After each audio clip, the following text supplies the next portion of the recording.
Hey guys, what is up? My name is Nate. I'm back with you this week for another video, this time talking about how to project yourself confidently. I shouldn't even need to tell you guys how important this is, especially when it comes to everyday life, but even more importantly, when it comes to kind of bigger things such as job interviews and even dates. Man, it really feels like that background is really bright today. You guys know I'm not about that long intro life, so let's just go ahead and jump right into it.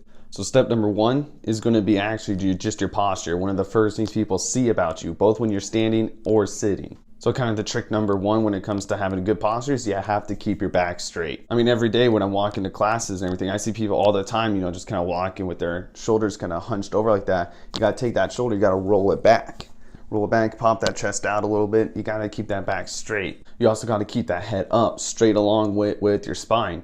Because I see some people, just kind of walking around like this with their neck forward, but you got to keep it up. You got to keep it aligned with your spine because it's also going to help you in the future. If you ever have any back problems or anything, keeping that good posture and your spine aligned will help alleviate that. Now this one's kind of specifically for sitting, but if you're sitting like maybe right before a job interview, it's a good idea to kind of take up more room, kind of put your arms out a little bit. Don't be afraid to man spread a little bit, in order to kind of give yourself that confidence boost. Confidence is all about just projecting that certain type of attitude that you don't really care what other people think, you're just going to be you. So when you lean back and you take up a lot more room, you're just kind of telling everyone else, I don't care how much room I'm taking up, I'm going to make myself comfortable, which then also projects out that you are confident. So just to kind of recap, back straight, neck aligned with that, and also don't be afraid to take up a little bit more room when you're sitting down. So step number two is going to be walking with purpose. How to walk with purpose is actually going to be a lot of the same steps as kind of just standing with good posture or sitting with good posture. Hopefully you guys know what I mean when I say good posture, back straight, stuff like that. But also kind of keep in mind when you're walking, when you're keeping your head up, also just try to keep your eyes straight. Don't let them look up or down. Just try to keep them straight. Reason being, when you look down, people think, tend to be a bit more sad, a bit more depressed. But when you look up, people tend to think that you're happy, more joyous. So when you kind of just keep it looking straight forward, it kind of gives you that more purpose-driven walk that we're kind of looking for. Also, look where you're going. If you're kind of in a crowd, it's kind of, you can look around and everyone's looking in each other's eyes, trying to excuse me. But if you just look forward and look where you're going and just walk forward, you'll find that a lot of people just kind of get out of your way. Also, walk with the hands out of your pockets. Let them swing naturally on your side. When you kind of put your hands in your pockets, kind of shrinking down your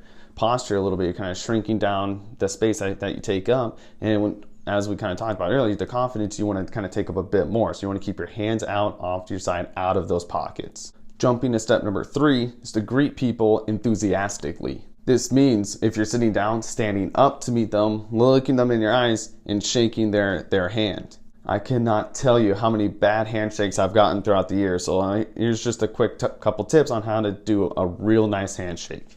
First thing is that when you're going in for the handshake, you want to look at where your hand is going. I generally tend to look at the elbow. This also works for, giving high fives. If you look at the elbow, you'll actually rarely miss. It's kind of a weird hack or something. Also, when you're going in for the handshake, try not to collapse it on the handshake itself until your webs of, the web in between your thumb and your pointer finger actually meet. This way it kind of prevents the handshake, where either they're grabbing just on your fingers or you're grabbing just on their fingers. That's a mess of a handshake. And please, the worst thing ever when giving a handshake is when you don't put anything behind it. When the other person's coming in for a real nice handshake, you're going in and they just crush that hand.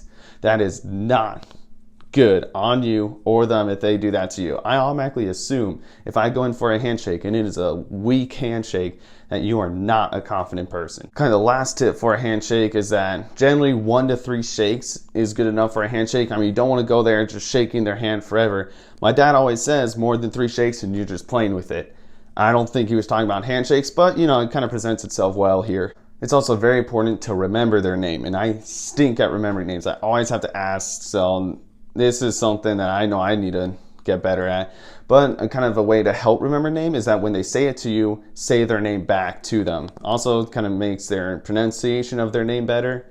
And it just kind of shows them that you were listening in the first place, just in case if you have to ask for that name later. Which then kind of leads me on to step number 4, which is whenever you're saying anything, you want to speak as if you're projecting. You are not pitting yourself as a confident person if people are constantly asking you, to speak up. You can be saying all the right things, but if you're not saying them the right way, no one's going to think that you're confident. So how to actually project your voice is, first of all, you have to speak from your diaphragm. Don't think of the words coming out of your mouth. Think of the words starting down in your gut, in your diaphragm. This kind of helps you put more air behind your words, which actually lets them project just a little bit farther than they normally would, which helps out. And kind of another thing to help project is actually move your mouth when you're talking. People are it's easy just to mumble all your words together. I know many people who do that. In order to stop kind of mumbling your words together and start articulating everything clearly is to help move your mouth. At least for me in high school, it seems like there was always that kind of like one shy girl who always sat in the corner of class, and for some reason the English teacher always called on her to always, read out of the book, and she always just kind of kept her voice quiet, didn't really project her voice, and she never really moved her mouth. She only moved her lips. And the teacher would always say, "Oh, speak up, speak up, speak up." And the girl simply just kind of increased her volume without changing anything. And that just almost made things worse. So just make sure before you kind of say anything, make sure you have a big, deep, breath of air. Let it kind of soar through you. Speak from the diaphragm. I say that a lot. Hopefully you know what I mean. And then also move your mouth when you actually talk. All right, so step 5, and the last step I kind of have for you guys, is that own your mistakes. In my opinion, this is kind of like a very small thing, but it's just very telling on whether or not the person is actually confident with themselves or not. More often than not, the mistakes, are small, they don't really matter too much, and it requires a quick fix to keep on going. I feel like someone who's not too sure about themselves, who's not very confident, will kind of sit on the mistake and really let it fester, while someone who is confident is willing, brush off this mistake, know that that's not what they're about, and continue to move on, stepping up to bigger and better things. All right, so just to kind of wrap everything up for you guys, step 1 is good posture. Step 2 is you got to walk with purpose. Step 3, you got to greet people enthusiastically and wholeheartedly. Step 4 is you got to project that voice so everyone can hear you and understand you well. Step number 5, own your mistakes, because nothing is more confident than when you just own your mistakes. All right, guys, that's just about all I got for you this week. So I'm sure you know the drill by now. If you thought this video was helpful in any way, shape, or form, go ahead and give it that thumbs up. And if you like the content I'm putting out lately, go ahead and subscribe. I've said in the description, but not in video, but I do have a Twitter. It's @thegingerpill. So, if you want to stop by, say hi, or even give me new video suggestions, go ahead and shoot me a tweet on there. And as always, you guys just got your weekly dose of ginger, and I'll see you guys next time.